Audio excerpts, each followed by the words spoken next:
Não sei como tá, sumiu aí. Vamos lá. Hoje eu coloquei exercício, eu vou só passar nesses exercícios que eu já passei do fórum aí, e respondendo, comentando o que foi a resposta dele, qual seria a resposta correta desses exercícios. Né? Começando aqui, acho que pelo último, né? O de ontem foi lá fazer um resumo, né? Então tem algumas aulas aí que eu coloquei esse resumo dele não precisa passar. Antes disso, foi o exercício do fórum, né? Daí é esse arquivo aqui. Nesse arquivo é aquele que tinha 4 perguntas, cada uma aqui de um capítulo do livro. Então, primeiro lá, ó, considere a seguinte representação dos processos. Você tem A, B e C, e cada processo está descrito no Azinho, Bzinho e Czinho, que é essa parte aqui. Então, A requisita R, depois requisita S, libera R, libera S. O B é a mesma coisa, tem 4 funções aqui. E o C também. O sistema operacional escalonou os processos na ordem descrita em D, que são esses 6 números aqui, ó, de 1 a 6. Né? Então, é como se executou primeiro o processo A, depois o processo B, depois o processo C. E a cada execução, o processo executa a primeira linha dele, né? Uma linha de cada vez. Então, processo A primeiro, depois processo B, depois processo C. Terminou, volta a ABC. Por isso que está ABC, ABC aqui.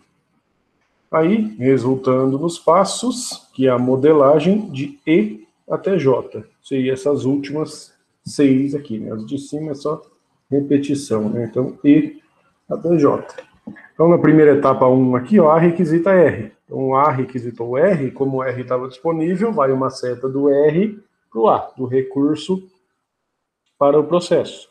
Depois, B requisita S, como o S está disponível, vai uma seta do recurso para o B. Depois, C requisita T, uma seta do T para o C, porque o T estava disponível. Aí a 4, que ele volta para o A, a linha 4 aqui, o A requisita o S, só que agora o S já está sendo utilizado pelo B, então vai uma seta do processo para o recurso. Mesma coisa aqui, B requisita T, vai uma seta do B para o T. E, por fim, C requisita R, que é o número 6. E, colocando essa última seta aqui, isso gera um impasse. Então, ó, resultando nos passos, foi isso que eu coloquei, também resultando em deadlock, né, um impasse ali. Aí, considerando o caso desses processos, o que o sistema operacional poderia fazer de forma diferente para não acontecer o deadlock? Pensando nesses casos aqui, o sistema operacional poderia escalonar esses processos de forma diferente. Tem uma representação no livro que ele faz o escalonamento AC a C. Então, daí ele vai executar primeiro o A, depois o C. O A de novo, depois o C. Desse jeito, a hora que você executa nessa sequência, você não vai ter deadlock. Né? Então, o que o sistema operacional poderia fazer de forma diferente? Nesse exemplo, escalonar. Depois que ele perguntava aqui, ó, por que isso não é válido para um sistema operacional interativo? Porque esse caso, o que o processo faz já está descrito aqui, ó. Isso é o que o A faz, isso é o que o B faz e o que o C faz. Em um sistema operacional interativo, o usuário está constantemente interagindo com o processo e modificando o que o processo precisa fazer. Então, não teria como, em um sistema operacional interativo, eu já saber de antemão, né, antes de rodar o processo, o que ele vai fazer. Porque o usuário, no sistema operacional interativo, pode mexer no processo e mudar a sequência. Às vezes, no sistema operacional interativo, o A, que antes só requisitava o E e o S, agora requisita o T e outros recursos, né? Porque o usuário interagiu com o processo e modificou isso daí. Então, nesse exemplo, dá para fazer uma mudança de escalonamento, escalonar de forma diferente. Mas para sistemas operacionais interativos, isso daí não funciona. Depois, a segunda aqui, pergunta lá, ó, uma das etapas do gerenciamento de memória é fazer a alocação de espaço da memória para os processos. Depois, qual a finalidade dessa alocação? Então, aqui tem 3 partes, né, a pergunta. Para que acontece essa alocação, né? A alocação, no caso, dos espaços a um processo. Que a hora que o processo vai executar, as informações desse processo precisam estar na memória e quem faz o gerenciamento dessa alocação é o sistema operacional. Depois, qual algoritmo pode ser utilizado na alocação? Aí que tinha aqueles 4 algoritmos lá do exercício prático, né? Que é o first, depois tinha lá next, best e worst, né? Que é o primeiro encaixe, próximo encaixe, melhor encaixe, pior encaixe. 4 algoritmos aí que podem ser utilizados. E por que os processos não podem estar no disco? Porque no disco o processo demora muito para ser carregado, né? Então você tem um atraso, você teria um atraso na hora de executar esses processos. Depois, suponha que o mapa de bits ou a lista de blocos livres tenha sido perdido, né? Esse daqui, vamos abrir aqui, mais fácil. Como se eu tivesse algo desse tipo aqui, até o 5.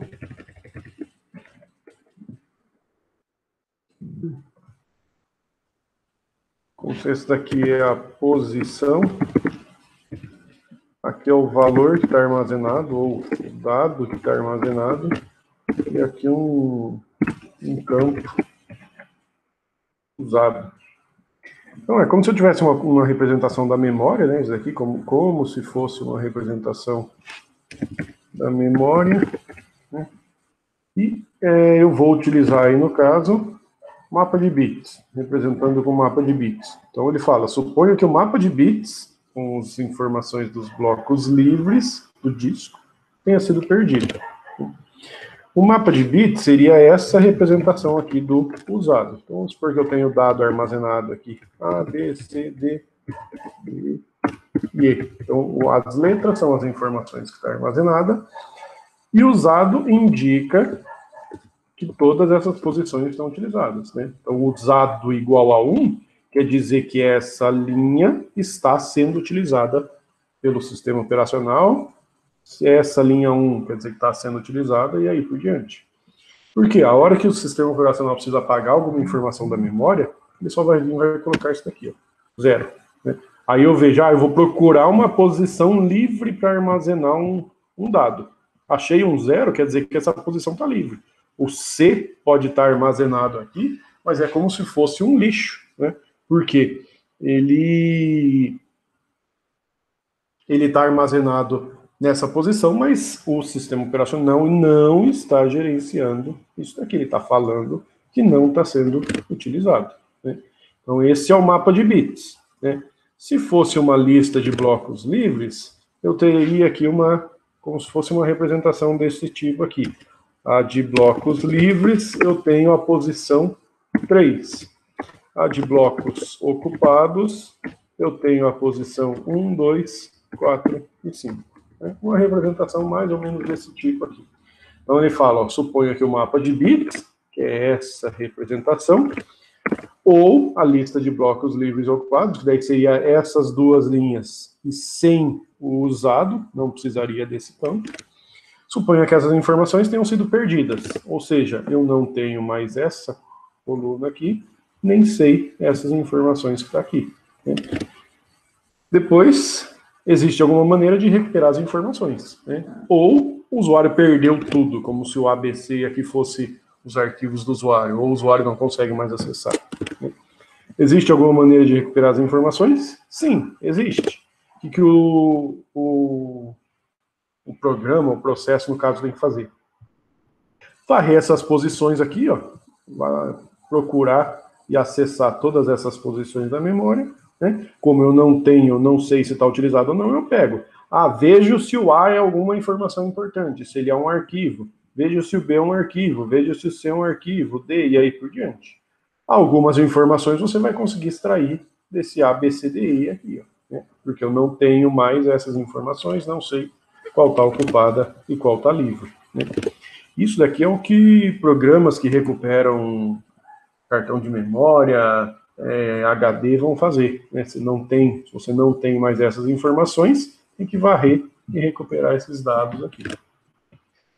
E só, você fala, existe alguma maneira de recuperar? Sim. Como que faz? Varrendo as posições e extraindo as informações armazenadas em toda a memória. Depois, o último aqui, ó, quando um processo deseja usar um recurso de entrada e saída, aqui ele usa o caso da impressora, o arquivo a ser impresso é colocado em um spool de disco antes de ser impresso. Por que isso ocorre? O spool de disco é aquela representação que eu estou executando o Word aqui, por exemplo. Mandei imprimir o arquivo agora. Eu mandei imprimir, vamos supor que esse arquivo aqui tem 10 páginas. Ele vai demorar um pouco para imprimir, porque é um dispositivo de entrada e saída. Se antes de eu finalizar a impressão, eu fechar o Word, a impressão não pode parar, né? Então é como se ele pega o arquivo aqui que vai imprimir, manda para o disco, para o spool do disco, né? Quando ele manda para o spool de disco, eu posso fechar o Power Word aqui no caso, e o arquivo ainda está para ser impresso, né? E eu vou continuar com a minha impressão normalmente. Se eu não tivesse o spool de disco, mandei imprimir o arquivo, né, eu não poderia não poderia fechar o programa até ele imprimir. Imagina você imprimir um arquivo lá de 100 páginas. Né? E a mesma coisa, que ele usou a impressora, mas ele está falando de recurso de entrada e saída. Né? Você manda salvar um arquivo aqui. Imagina, até você terminar de salvar, você não pode fechar o programa. Imagina você fazer um download. Né? Você está fazendo o download até ele terminar de salvar aquilo lá, você não pode fechar o programa. Então, é relacionado a recurso de entrada e saída. Então, por que isso ocorre? É isso daí. Qual o problema de não realizar essa tarefa? Aí você dependeria do processo estar em execução para finalizar isso daí. Né? Ou seja, fechou antes da impressão terminar, você perde toda a impressão. Certo? Então, esse é o da última aula aqui, né, que é a aula 5 do 6. Agora a gente vai voltando aqui, ó. 5 do 6 foi isso. Essa lá, que ele quer para explicar o RAID, né? Então você tem que, primeiro você descobrir lá qual que é o seu número e tinha que explicar o RAID. Aí cada RAID tem as suas vantagens, desvantagens e aplicação, né? Aí depende do nível de RAID que você vai falar. Aqui, opa, foi lá para trás, foi para 2 do 4, mas esse daqui não. Esse daqui, que acho que é impacto de deixar todas as tarefas feitas pela CPU, quando eu estava começando a falar de entrada e saída, né? Deixar todas as tarefas feitas pela CPU, a CPU ia ficar dependendo de dispositivos de entrada e saída, porque a CPU é bem mais rápida do que dispositivo de entrada e saída. Então, se ela for fazer isso daí, ela vai ficar dependendo desses dispositivos e vai demorar para fazer as tarefas. 29 do 5. Então, essa daqui, uma antes. Ah lá, quando falou de sistema de arquivo, quantidade de pastas e arquivos do seu computador. Utilizando esses dados, qual a importância de um bom sistema de arquivo? Né? Pega lá, tem gente que tem mais de 30, 60 mil arquivos, 100 mil arquivos. Se você não organizar esses arquivos de forma fácil, vai demorar para você achar quando você quiser acessar algum arquivo. Aí que entra o sistema de arquivo, que usa uma estrutura hierárquica, pensando em diretórios, subdiretórios, para gerenciar o acesso quando você precisa fazer, quando você precisa localizar um arquivo, quando você precisa acessar e aí por diante. Então, essa 28 do 5. Voltando mais aqui, memória virtual.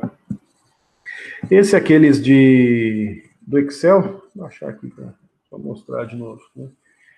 Esse, se não me engano, é o que tinha os dois exercícios lá, versão 1 e versão 2. Aqui, ó. Que tem aqui um exemplo, né? Ó, primeira planilha aqui, ele mostra lá só um exemplo, né? Então eu tenho as páginas e as molduras. quero calcular a quantidade de falta de página de acordo com essa sequência aqui, ó. Então, eu vou fazendo os acessos, se está aqui na memória RAM, eu acertei. Se não está na memória RAM, eu tenho que vir no disco, jogar essa informação para lá, né? Aí conta uma falta de página. Aí o primeiro exercício aqui, esse daqui tem o exercício que era para fazer esse daqui, mas sempre deixa um resolvido aqui, né? Então, só vou comentar rapidinho, né? Um outro exemplo aqui, ele fala lá, usando o FIFO e o LRU, quantas faltas e quantos acertos tem. Então você tem essa como se fosse o disco, aqui como se fosse a memória física, memória RAM, que é contar a quantidade do FIFO e do LRU. O FIFO você precisa saber quem entrou primeiro, né? Você precisa ter como se fosse uma coluna a mais aqui. O LRU é aquele que você vai analisando essa matriz aqui, ó. Então esse é o primeiro exercício. O segundo exercício é qual que eu vou jogar fora por cada um desses 4 algoritmos. Aí já tem essa tabela aqui, eu preciso ver quem que eu vou jogar fora. Aí o NRU é aquele das classes 00, 01, 10 e 11. Então, 00 é a primeira que você busca. Por isso que está 2 aqui, ó. O FIFO é por ordem, eu tenho que analisar o carregado. O LRU é o da tabela aqui, da matriz. E o segunda chance é o que eu analiso o carregado, mas vejo o bit R também. Então, esses daí não vou resolver aqui, já tem um exemplo ali. 22/5, volta mais. 22/5, 21/5. Aqui é outro exemplo de memória virtual. Acho que é o mesmo arquivo ainda, é o mesmo arquivo aqui, né? Então, foi 21/5, falta mais um, página 3 aqui, ó. Depois, utilizando o número de RA, é aquele da alocação, mesma coisa, né? Só que agora, os 4 lá que tinha na pergunta teórica lá do exercício do fórum, né? E você tem as posições daqui como se fossem posições em branco, né? Ou seja, tem um buraco na memória que cabe 14, um que cabe 8, um que cabe 24. E quero armazenar esses 3 programas aqui. Cada algoritmo, os 4 lá, best, começando lá do primeiro first, next, best e worst, os 4 algoritmos vai ter o seu funcionamento aí de acordo com o algoritmo, né? Então, mesma coisa, foi um exercício aqui, né, que era usar o RA. Aí tem um exemplo aqui, ó. Esse 15/5. Voltando mais uma, 14.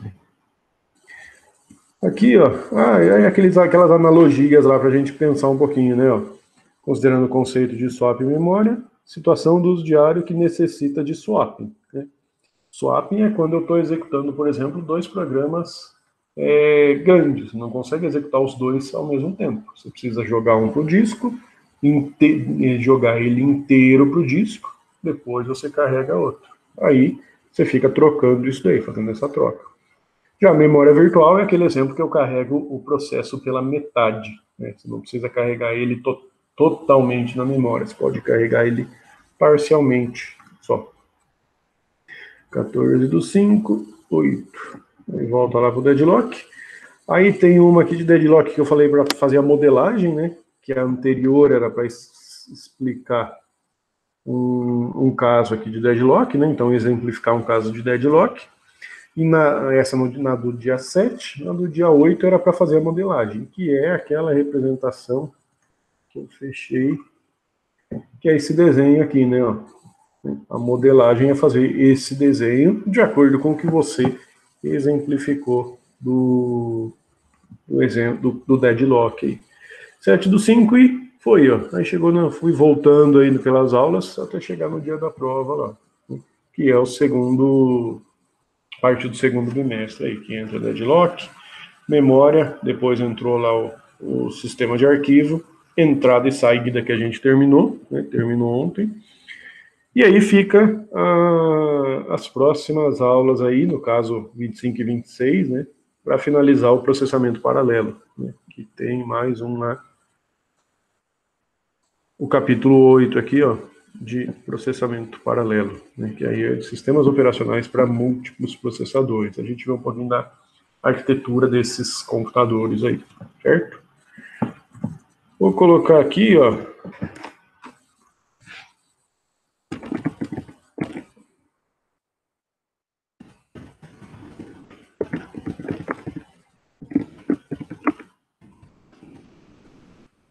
isso, ó.